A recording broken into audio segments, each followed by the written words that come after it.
Atos 16, a partir do versículo 6. Nós vamos ler alguns versículos desse capítulo e, à medida que a gente for lendo, nós vamos expondo, explicando aquilo que Deus tem para nós. Mantenha a sua Bíblia aberta e vamos orar mais uma vez.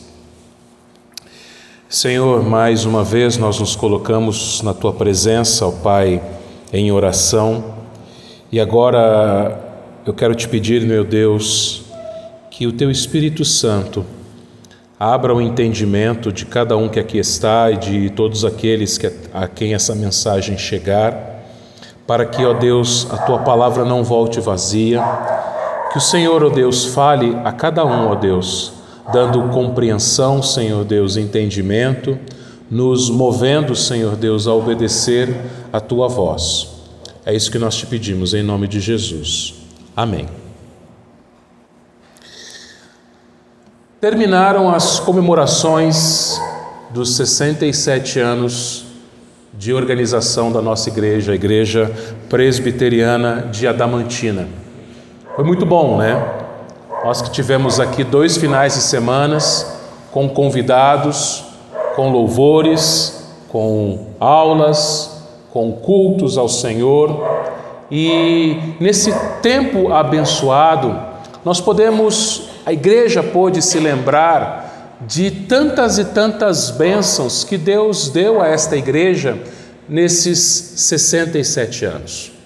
Alguns irmãos estão aqui há muito tempo, outros nem tanto, mas todos nós aqui passamos diversas experiências aqui. Vimos Deus agir poderosamente através desta igreja e nesta igreja. Vimos almas sendo salvas, pessoas sendo batizadas, professarem sua fé, irmãos sendo ordenados presbíteros e diáconos. Vimos famílias sendo formadas, crianças nascendo e crescendo. Então, muita história para contar essa igreja tem. Cada um, desde aqueles que são mais recentes, mas principalmente aqueles que já estão aqui há bastante tempo, há muitos anos. E, meus irmãos, quando nós olhamos para a vida de uma igreja, e quando eu falo igreja, lembre-se, são vidas, são pessoas, são famílias. Como eu disse, nós vemos a ação de Deus. E Deus, Ele age através de outras pessoas. Nós acabamos de cantar exatamente isso, que nós somos nada além do que instrumentos. Eu estava conversando com alguns irmãos essa semana, eu estava dando um exemplo de como Deus nos usa. Por exemplo, os irmãos, eu sei, gostam muito de churrasco. Churrasco, podemos dizer assim, que é a comida preferida do povo de Adamantina, e churrasco realmente é muito bom. Mas pense comigo, quando você vai fazer um churrasco, ou quando você vai servir um churrasco, você precisa de uma boa faca, uma faca afiada, para que você faça o corte, seja antes de preparar, ou seja na hora de servir. Só que você nunca dá o crédito do preparo do churrasco à faca, e sim ao churrasqueiro. Nós temos alguns irmãos aqui que são ótimos churrasqueiros, mas o crédito não é da faca, o crédito é do churrasqueiro. Assim somos nós, meus irmãos, somos como uma ferramenta, como um instrumento, como uma faca. O crédito é todo do Senhor.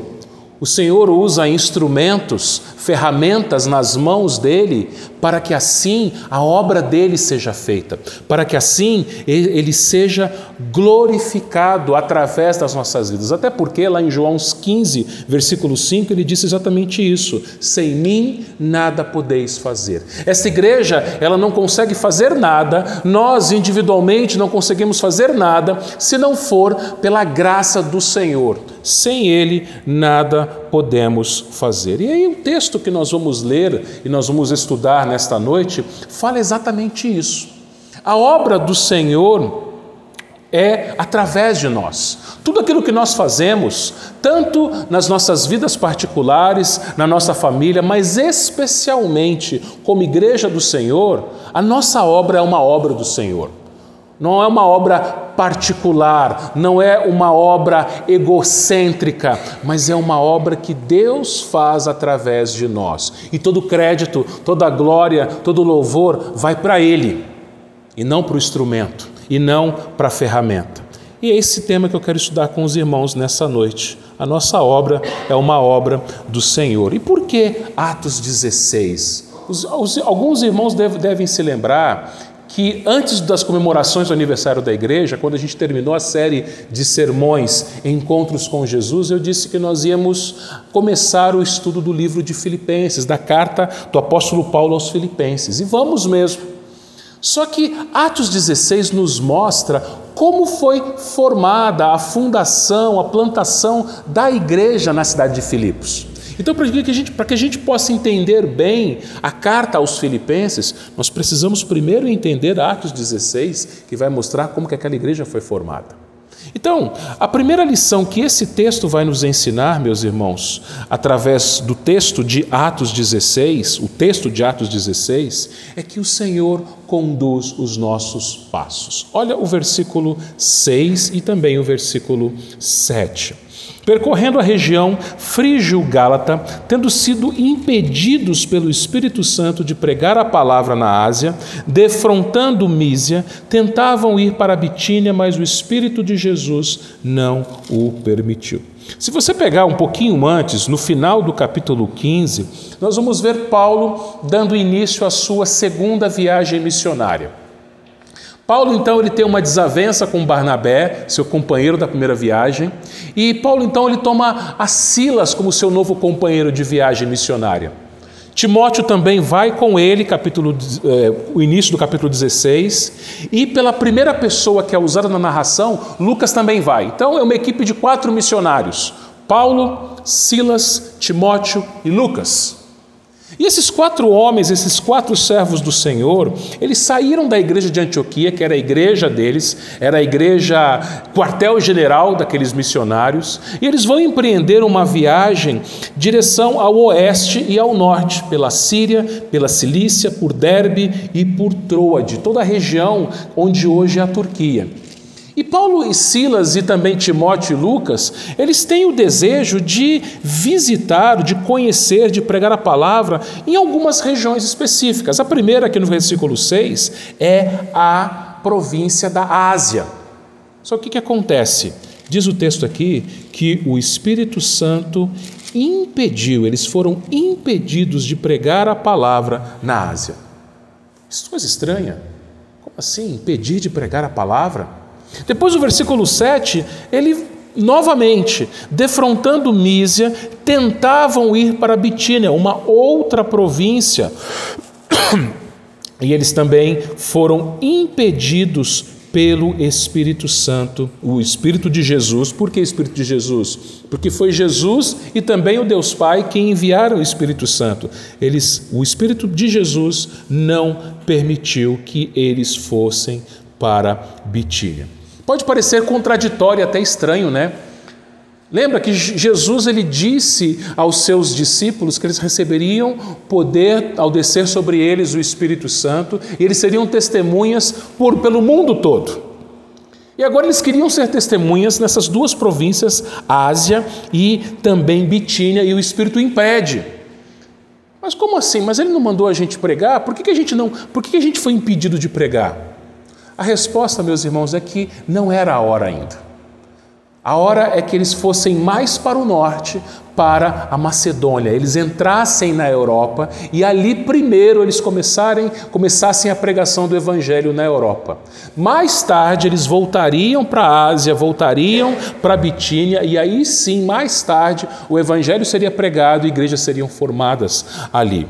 Queridos irmãos, isso nos mostra que tudo tem a sua hora certa. Não adianta a gente tentar forçar algumas situações, forçar algumas coisas, e às vezes coisas boas, coisas lícitas, coisas que Deus nos manda fazer. Paulo, Silas, Timóteo e Lucas não estavam tentando fazer algo que fosse contrário à vontade de Deus. Pelo contrário, eles estavam obedecendo ao chamado do Senhor. Mas o Senhor, através do seu Espírito, estava mostrando para eles que ele, o Senhor Jesus, tinha outros planos. Eles iam sim fazer a vontade do Senhor, mas em outros lugares. Eles iam sim pregar a palavra na Ásia e em Bitínia, mas em outro tempo, em outro momento. Porque tudo tem a hora certa, tudo tem o tempo certo. Nós não precisamos e nem podemos ficar ansiosos quando os nossos planos não acontecem da maneira como nós planejamos, como nós gostaríamos. Nós não precisamos e nem podemos ficar tristes ou preocupados quando Deus nos impede de fazer algumas coisas. Porque Deus sempre sabe o que é o melhor para nós. Deus sempre sabe o que é o melhor para as pessoas que estiverem ao nosso redor. E Deus, Ele sempre vai nos mostrar o seu caminho. Ele sempre vai guiar os nossos passos. E foi o que aconteceu aqui. Diz que no versículo 9, ou melhor, no versículo 8, que eles, tornando Mísia, desceram a Troade. À noite sobreveio a Paulo uma visão, no qual um varão macedônio estava em pé e lhe rogava, dizendo: passa a Macedônia e ajuda-nos. Então, numa noite, Paulo ele tem essa visão de um varão macedônio. O que era a Macedônia? A Macedônia era a região norte da Grécia. Então, eles teriam que atravessar o mar e chegar na Europa. Eles nunca tinham ido pregar o evangelho na Europa. Entrando na Grécia, a região onde hoje é a Grécia, na Macedônia, e lá eles receberam, ou melhor, Paulo recebeu essa visão de pedido de um homem macedônio, dizendo: passa a Macedônia e ajuda-nos. Meus irmãos, quantas pessoas precisam de ajuda? Quantas pessoas que nós conhecemos, que estão perto de nós, ou às vezes outras que a gente não conhece, mas que a gente sabe que precisam de ajuda. E nós podemos e devemos ajudar de diversas formas, mas a melhor ajuda que nós podemos dar a alguém é o Evangelho de Cristo. Salmo 121, ele diz exatamente isso, né?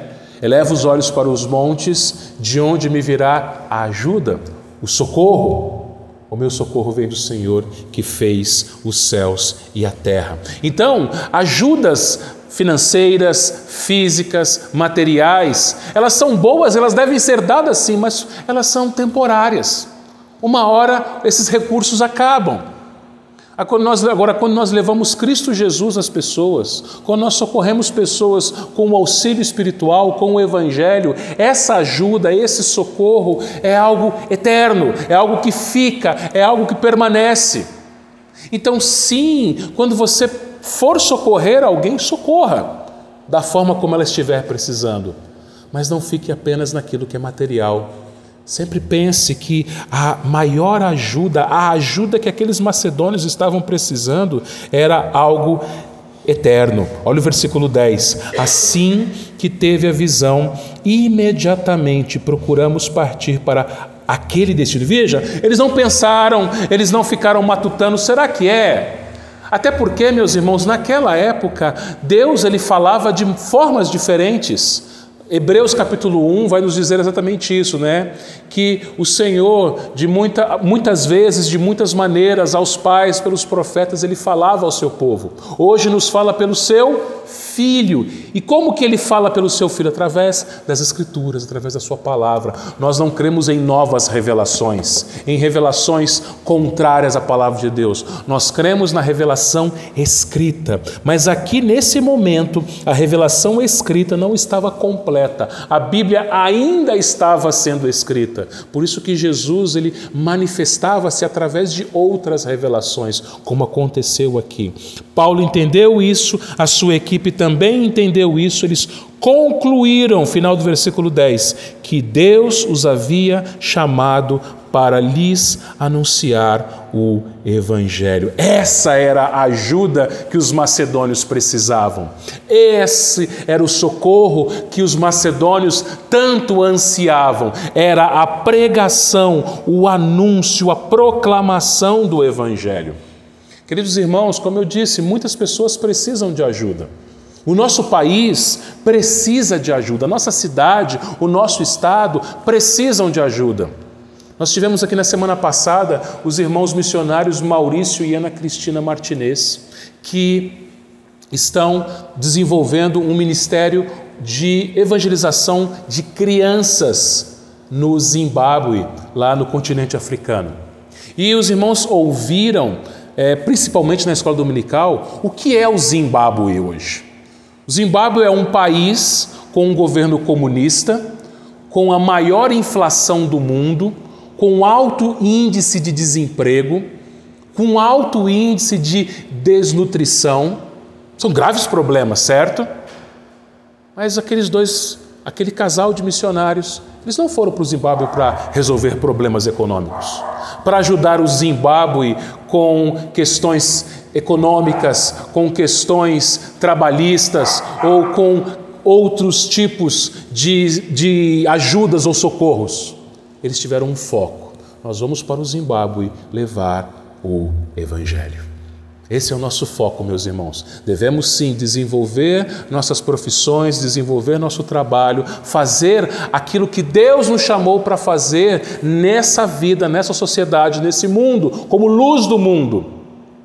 Mas a melhor ajuda que você pode dar a uma pessoa é o Evangelho. Por isso Deus guia os seus passos no seu ambiente de trabalho, na sua escola, faculdade, família, na vizinhança, onde quer que você esteja, porque Deus, Ele te colocou ali com um propósito. Veja, você não tem a profissão que você tem à toa. Você não está no lugar onde você trabalha à toa.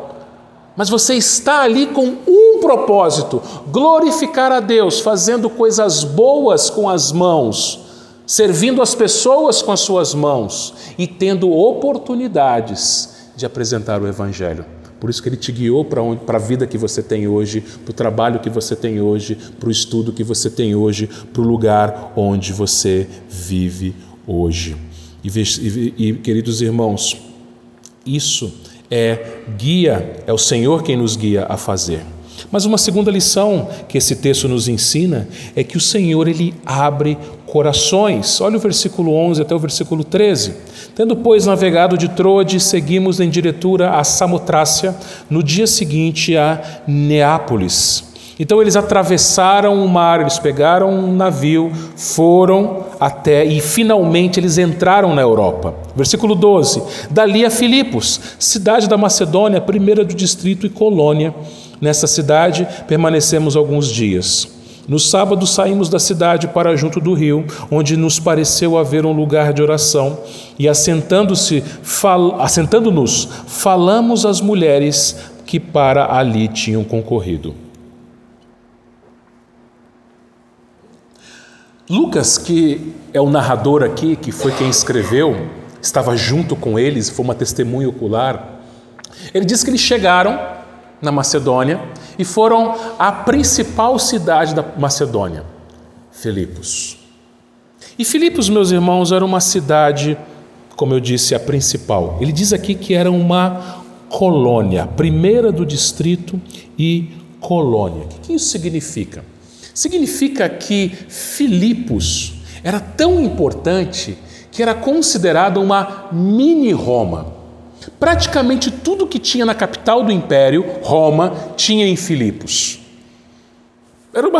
Era uma cidade que enaltecia a soberba. Os romanos, eles eram soberbos. Era uma cidade onde boa parte da sua população era de militares romanos. Era uma cidade onde o poder aquisitivo era alto. As pessoas ali, elas se vestiam bem. A gente vai ver sobre isso daqui a pouquinho. Era uma cidade muito rica naquela época. E Paulo e Silas, Timóteo e Lucas, eles chegam nessa cidade. E essa cidade não tem uma sinagoga. O texto não fala de nenhuma sinagoga. E então eles procuram um lugar onde os judeus se reuniam. E esse lugar é próximo a um rio, do lado de fora da cidade. E quando eles chegam nesse lugar, o que eles encontram? Mulheres. Não tinha um homem. Aí a gente começa a entender por que o texto não fala de sinagoga. Porque para que se formasse uma sinagoga, precisaria de no mínimo 10 homens judeus. Não haviam sequer 10 homens que serviam a Deus naquela cidade. Apenas mulheres. E é interessante, meus irmãos, que Paulo, ele era de formação um fariseu, um mestre da lei. E os mestres da lei, os rabinos, eles achavam que era perda de tempo ensinar a Bíblia para as mulheres. Eles achavam que não valia a pena, as mulheres elas eram desprezadas naquele contexto, naquela cultura. Por isso que os discípulos eles ficavam espantados quando viam Jesus conversando com mulheres. Você se lembra que nós vimos nos encontros com Jesus, que lá em João capítulo 4, quando os discípulos chegaram e viram Jesus conversando com uma mulher, e uma mulher samaritana, eles pararam e não falaram nada. Vocês se lembram também que quando Jesus estava na casa de Marta e Maria, Maria parou tudo o que estava fazendo para ficar aos pés de Jesus, ouvindo os ensinos de Jesus, porque nenhum mestre gastava o seu tempo ensinando mulheres.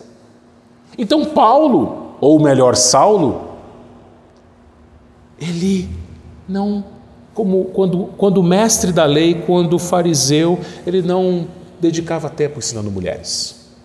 Mas aqui, no texto do versículo 13, diz que ele se assentou e ele falou às mulheres.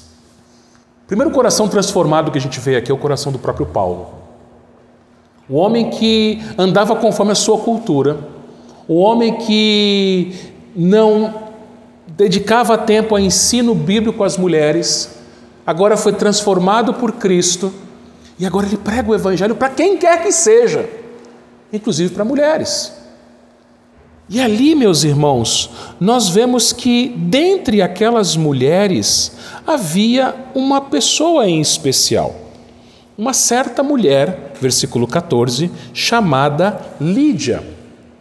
Irmãos, as mulheres sempre tiveram o seu papel fundamental no povo de Deus, na igreja do Senhor.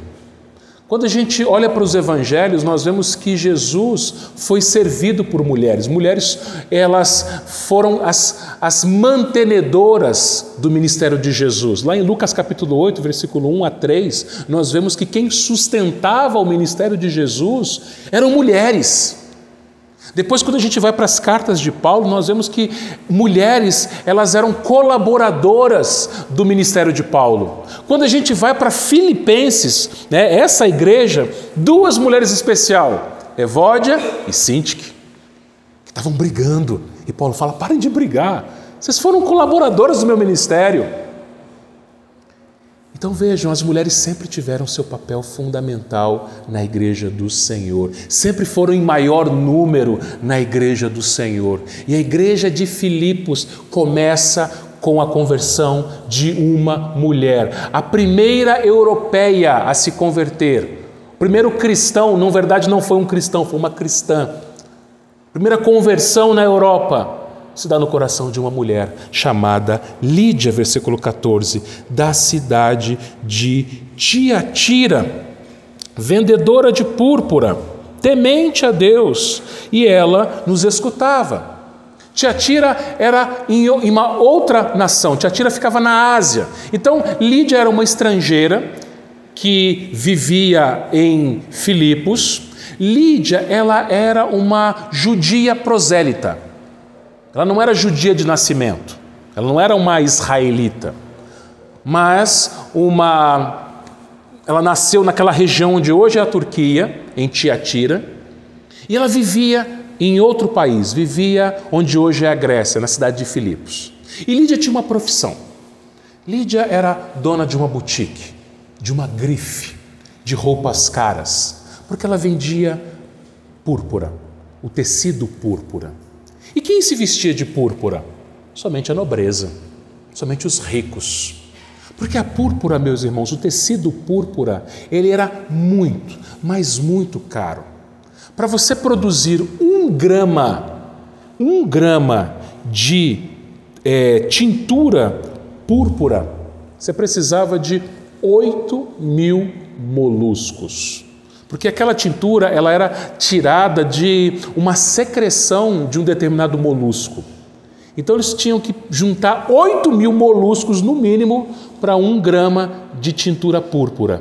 E assim tingir o tecido e assim produzir as roupas que aqueles que eram muito ricos, aqueles que, conforme diz a expressão, tinham bala na agulha, que podiam comprar esse tipo de tecido. E nada melhor do que uma cidade onde tinha gente rica, Filipos. Veja, Lídia estava no lugar certo, na hora certa. Ela foi para Filipos para quê? Para trabalhar. Tiatira era uma cidade que produzia muita púrpura. Só que Tiatira não tinha um povo tão rico quanto Filipos. O que ela faz? Ela tem uma visão comercial, ela vê, bom, a minha clientela vai estar num lugar onde tem gente que tem condições de comprar o meu produto. Veja, você de novo, você no seu trabalho, você tem que pensar onde está o melhor lugar para você trabalhar, para você atingir, para você atender o seu cliente. Mas não só por isso. A sua visão não pode ser meramente comercial. Mas você precisa entender que Deus está conduzindo os seus passos para você ser ali um instrumento de salvação. Lembra?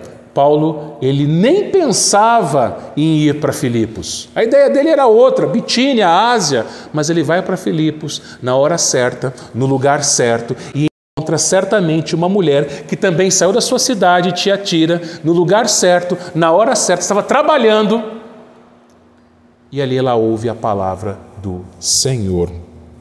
E o Senhor lhe abriu o coração para atender as coisas que Paulo dizia. Presta atenção numa coisa. Lembra que eu falei? Lídia, ela era uma prosélita. Diz o texto que ela era temente a Deus. O que é um prosélito? Prosélito era uma pessoa gentia, ou seja, uma pessoa de uma outra nacionalidade, de um outro país, que havia se convertido ao judaísmo. Então Lídia não tinha nascido em Israel, mas ela seguia a religião de Israel. E, pela religião de Israel, os judeus deveriam guardar o dia do Senhor, que era o sábado. Nós lemos o Salmo 92, né? Que era um salmo específico para o dia de sábado. Lídia, então, como judia prosélita que era, ela guardava o dia de sábado. Ela não estava trabalhando aqui, ela estava no lugar de oração. Agora, deixa eu chamar a sua atenção para uma coisa. Em Filipos, o sábado não era um dia de descanso, não era dia do Senhor. Em Filipos era uma cidade grega e romana, era um dia normal, era um dia de trabalho, era um dia que Lídia poderia estar ganhando o seu dinheiro, vendendo a sua púrpura para gente, para seus clientes, para gente que tinha dinheiro para pagar. Lídia poderia estar aproveitando o sábado para trabalhar e receber mais dinheiro. Mas Lídia não negociava o dia do Senhor. Dia do Senhor. Lídia, por que você não vai trabalhar? Por que você não aproveita o sábado para vender? Não, sábado é o dia do Senhor. Sábado eu vou para o lugar de oração. Sábado eu vou ouvir a palavra do Senhor. E hoje nós temos o domingo como o dia do Senhor. A partir da ressurreição de Cristo, a igreja, os cristãos, eles vão se reunir no domingo. E eu creio que assim como Lídia, quando era judia, guardava o sábado, depois da sua conversão ao cristianismo, ela certamente guardava o domingo. Porque ela entendia que o sustento vinha do Senhor. Ela poderia trabalhar, ela poderia ter visão comercial, mas o sustento vinha do Senhor. Conforme a gente ouviu na escola dominical hoje, a classe dos adultos. Por mais que você trabalhe, por mais que você se esforce, o sustento vem do Senhor. E por isso que Lídia parou tudo no sábado. Todo mundo na cidade de Filipos trabalhando normalmente, um dia comum, um dia normal. Mas para Lídia não, aquele era o dia do Senhor. E naquele dia o Senhor lhe abriu o coração para atender às coisas que Paulo dizia. Meus irmãos, veja que coisa maravilhosa. O texto diz que quem abriu o coração de Lídia foi o Senhor. Não foi Paulo. Não foi a eloquência de Paulo. Não foi a habilidade de Paulo. Não foi a simpatia de Paulo. Mas foi o Senhor. Alguns na igreja de Corinto, mais tarde a gente vai ver isso lá em 2 Coríntios, capítulo 10. Algumas pessoas na igreja de Corinto, elas falavam que as cartas de Paulo eram graves e fortes, mas a sua presença pessoal era fraca. Alguns vão imaginar, vão dizer, alguns estudiosos, que Paulo não era um grande pregador, como Apolo, por exemplo. Alguns vão dizer que Paulo talvez fosse de estatura baixa. não fosse como Barnabé, que alguns vão dizer que era mais alto. Então, possivelmente, Paulo não era alguém que tinha uma boa oratória. Isso para nos mostrar, meus irmãos, que o poder não é de quem fala, o poder não é de quem prega. O poder não é do pastor, o poder não é do pregador, o poder não é seu quando você evangeliza alguém, mas o poder vem do Senhor, o Senhor que abre corações, o Senhor que converte almas, o Senhor que transforma vidas. Muitos de vocês já devem ter ouvido falar de um pastor batista inglês chamado Charles Spurgeon. Charles Spurgeon, ele tinha um apelido, Príncipe dos Pregadores. Milhares de pessoas enchiam a igreja de Spurgeon, o tabernáculo metropolitano na cidade de Londres, para ouvirem Spurgeon. Agora você sabe como que Spurgeon se converteu? Spurgeon se converteu numa igreja metodista. Ele era um jovem, não era crente, não era nada, mas um belo domingo ele vai, um domingo que nevava muito, uma igrejinha pequena.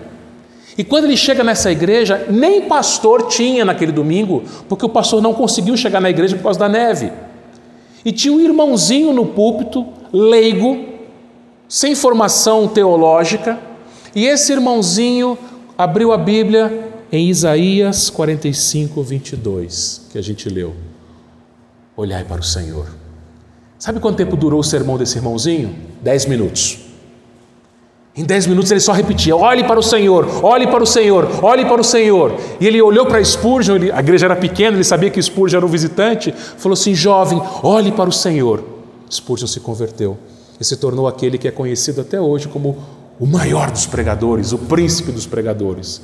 Veja, o poder não é de ninguém, nenhum homem, nem Paulo, nem Spurgeon, nem qualquer outro pregador humano, mas o poder para mudar corações, para abrir corações, vem do Senhor. Assim, o Senhor abriu o coração, o Senhor é aquele que salva, é aquele que transforma, e converteu Lídia. E no versículo 15 nós vimos que ela foi batizada, e veja o detalhe, ela e toda a sua casa. Por isso que nós presbiterianos batizamos os nossos filhos. Nós vamos ver daqui a pouco que também a família do carcereiro foi batizada. Porque nós cremos que os nossos filhos são filhos da aliança. No Antigo Testamento, os filhos dos crentes, eles também recebiam o sinal da aliança, a circuncisão. E nós cremos que no Novo Testamento, o sinal da aliança, agora o batismo, também se aplica aos filhos. E Lídia tinha uma família. Lídia tinha mais pessoas morando na sua casa. E Lídia também evidenciou a sua salvação, sendo que hospitaleira. Ela nos rogou dizendo, se julgais que sou fiel ao Senhor, entrai em minha casa e aí ficai, e nos constrangeu a isso. Lá em Efésios capítulo 2, nos diz no versículo 10 que o Senhor preparou para nós boas obras para que andássemos nelas. Quando uma pessoa se converte, uma pessoa faz boas obras.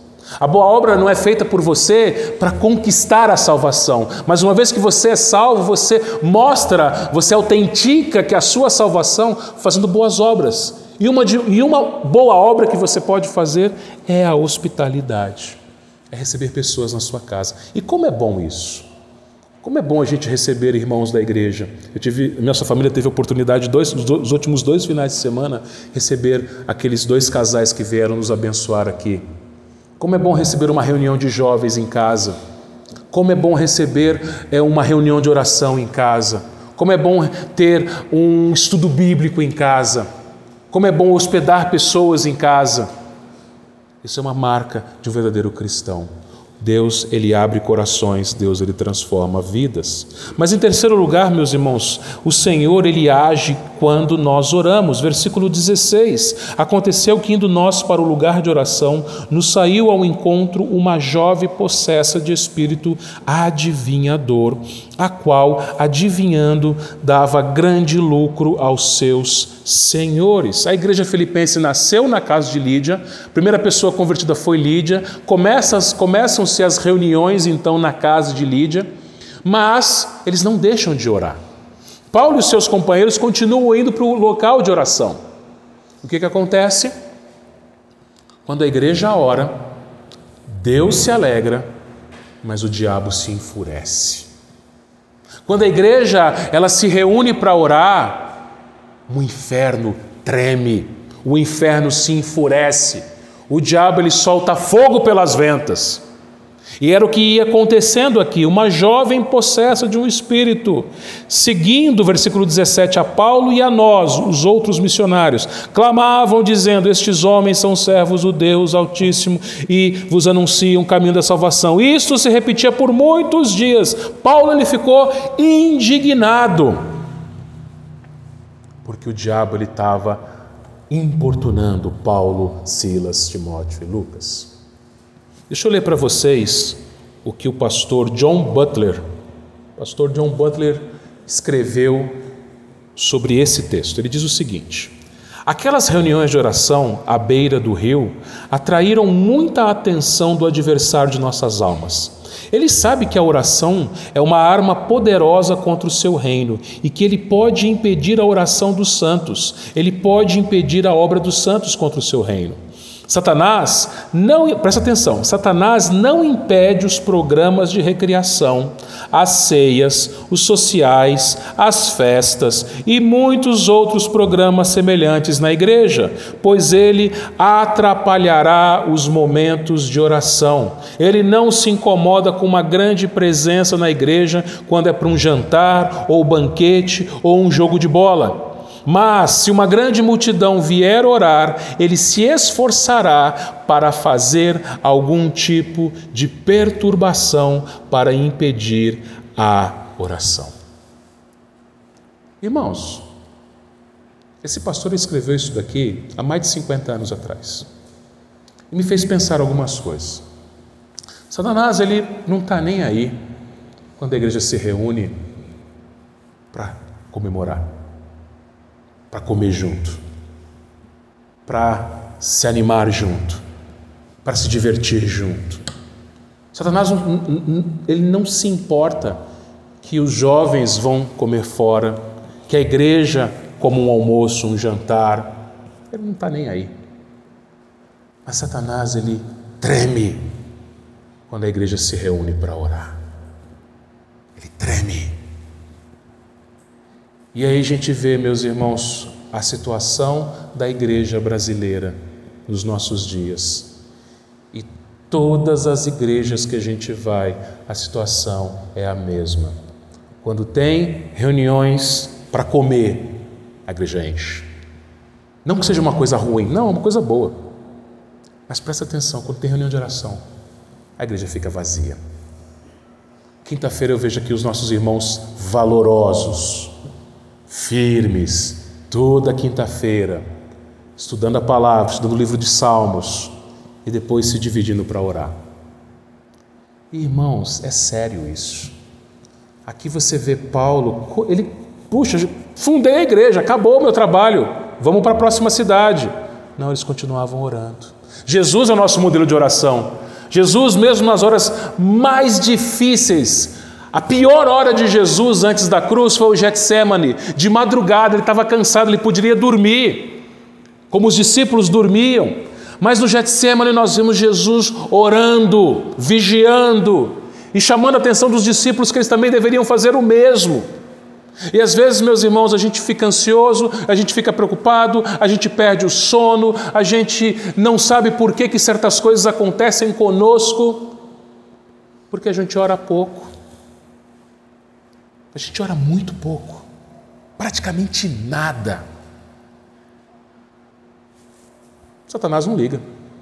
Nós podemos fazer muitos e muitos outros aniversários, muitos e muitos outros bolos, feijoadas e tudo mais. Isso é muito bom, mas não somente isso. Nós precisamos orar mais, muito e muito mais. E o que aconteceu? Como Paulo era um homem de oração, Paulo então ele pôde confrontar Satanás no versículo 16, quando ele, indignado, voltando-se, disse ao Espírito: em nome de Jesus Cristo, eu te mando, retira-te dela. E na mesma hora saiu. Queridos irmãos, o Senhor, Ele age quando oramos. Às vezes, tem alguns cristãos que eles sofrem nas mãos do inimigo. E é uma coisa muito séria que eu estava pensando essa semana enquanto eu preparava esse sermão. Quando um crente não ora, ele dá lugar ao diabo. Pedro vai dizer que nós devemos resistir ao diabo e ele fugirá de nós. Como que se resiste ao diabo? Como que se faz isso? Usando meios de graça. Quais são os meios de graça? Palavra, oração e sacramentos. Se você lê pouco a Bíblia, se você ora pouco e se você não participa da Santa Ceia, o diabo vai deitar e rolar com a sua vida.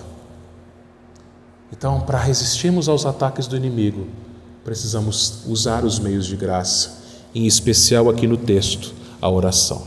E finalmente, a última lição que esse texto nos ensina: o Senhor, Ele usa o nosso sofrimento. Aquela moça, ela era uma adivinha. Eu não sei se já aconteceu isso aqui em Adamantina, mas em outras cidades que eu vivi acontecia de ter numa praça ciganas. Vem cá um pouquinho, eles chamam assim, né? Vem cá um pouquinho, deixa eu ler a sua mão, deixa eu prever o futuro. Tem uma coisa para você. Aqui era uma moça que tinha essa prática e a gente é informado que essa prática ela fazia pelo poder de um demônio, de um espírito. E essa moça era uma escrava, ela tinha senhores, ela tinha donos, porque ela ganhava dinheiro com as suas adivinhações. Essa moça então foi liberta daquela opressão do demônio e agora ela não adivinhava mais, não dava lucro mais para os seus donos. Versículo 19: vendo os seus senhores que lhes fizeram a esperança de lucro, agarrando Paulo e Silas, os arrastaram para a praça à presença das autoridades e, levando aos pretores, disseram: estes homens, sendo judeus, perturbam a nossa cidade, propagando costumes que não podemos receber nem praticar, porque somos romanos.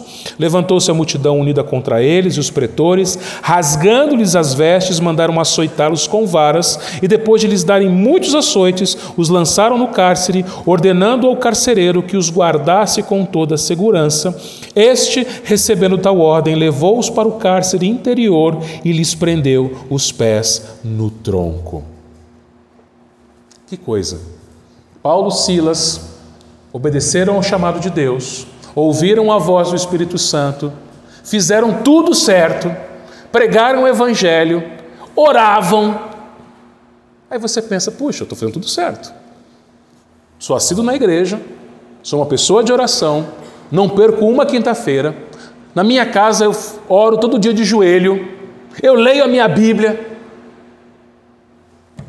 Aí vem o sofrimento, aí vem a angústia, aí vem a provação. Já pensou nisso? Ou você pensa que crente obediente é um crente que tem uma vida mansa e tranquila?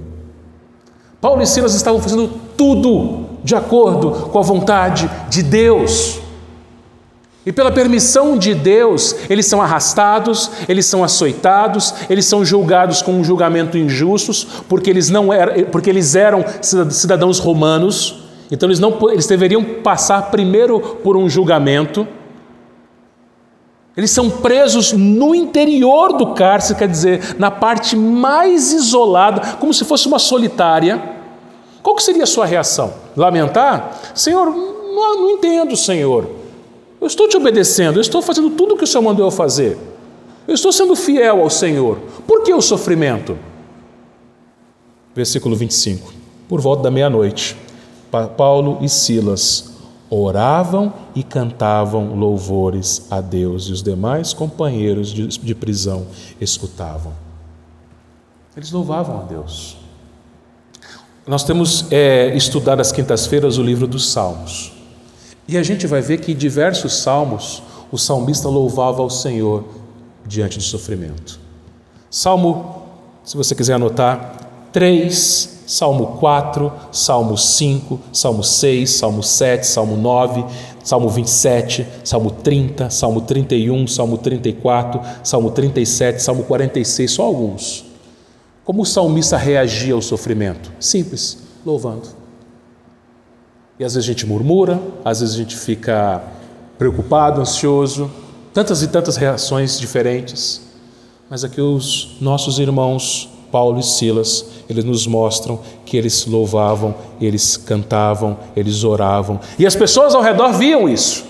As pessoas ao seu redor, quando você estiver passando pelo sofrimento, elas vão ver como você vai reagir ao sofrimento. Muitas pessoas nunca leram um versículo da Bíblia, mas elas te observam. Seu colega, seu amigo, seu vizinho, seu chefe, seu subordinado, seu cliente. E quando você sofre, eles vão perceber a sua reação. E a reação do cristão é uma reação de louvor, de gratidão. Senhor, não é à toa que eu estou aqui. E de fato não era. Versículo 26 vai dizer que teve um terremoto e as cadeiras se abriram. Versículo 27 diz que o carcereiro, ele despertou do sono e, vendo abertas as portas do cárcere, puxando a espada, ia suicidar-se, supondo que os presos tivessem fugido. Por quê? Porque era uma desonra para o carcereiro ser displicente e permitir que os presos fugissem. Então, para que ele não fosse desonrado e a sua família não fosse desonrada e ele morresse, é mais fácil eu tirar minha própria vida, como os samurais faziam, rasgando a sua barriga com uma faca. Mas Paulo, versículo 28, ele brada: não te faças nenhum mal, nós não fugimos. Versículo 29, o carcereiro pede uma luz, e o que ele precisava de fato era a luz do mundo, não somente uma luz, uma lâmpada, um fogo. Eles trazem Paulo e Silas para fora, e versículo 31, versículo 30 ele pergunta: Senhores, que devo fazer para ser salvo? Ele pensava: eu tenho que fazer alguma coisa. O que eu posso fazer para ser salvo? As pessoas, elas querem fazer alguma coisa. O que Paulo responde? Você não precisa fazer nada. Creia no Senhor Jesus, será salvo tu e tua casa. Eles pregam o evangelho. O carcereiro, ele tem a mesma reação de Lídia. Ele cuida dos ferimentos. Ele acolhe Paulo e Silas na casa dele. Eles tomam uma refeição e eles têm uma grande alegria por terem crido em Deus. Versículo 34. Então percebam, nada acontece por acaso. Você não está no lugar onde você está hoje por acaso. Mesmo que você passe pelo sofrimento, não é por acaso. Tudo tem um propósito, tudo tem uma razão.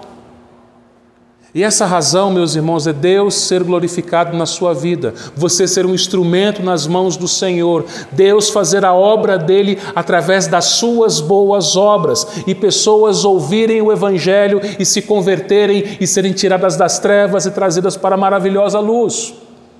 Então, louve ao Senhor por isso. Louve ao Senhor pelo trabalho que você tem. Ao invés de, às vezes, você murmurar pelas condições do seu trabalho, seu salário, seus colegas, seu patrão, seu chefe, seus clientes, Senhor, eu não estou aqui à toa, tem um propósito. Eu não moro no bairro, na rua, na casa onde eu moro à toa. Eu não tenho a família que eu tenho à toa. Eu não estou passando pelo que eu estou passando sem razão, à toa. Mas tudo tem um propósito, para que naquele local, naquele momento, diante daquelas pessoas, eu seja um instrumento nas mãos do Senhor e Ele faça a obra dele através de nós. Que essa igreja, meus irmãos, no tempo que Ele ainda der para ela, não sabemos quanto tempo, esperamos que muito tempo, ela faça isso, seja um instrumento nas mãos de Deus, como corpo, mas também individualmente, cada um de nós, onde Deus nos colocou, para que o nome dele seja glorificado e para que vidas sejam transformadas. Que Ele nos abençoe. Amém.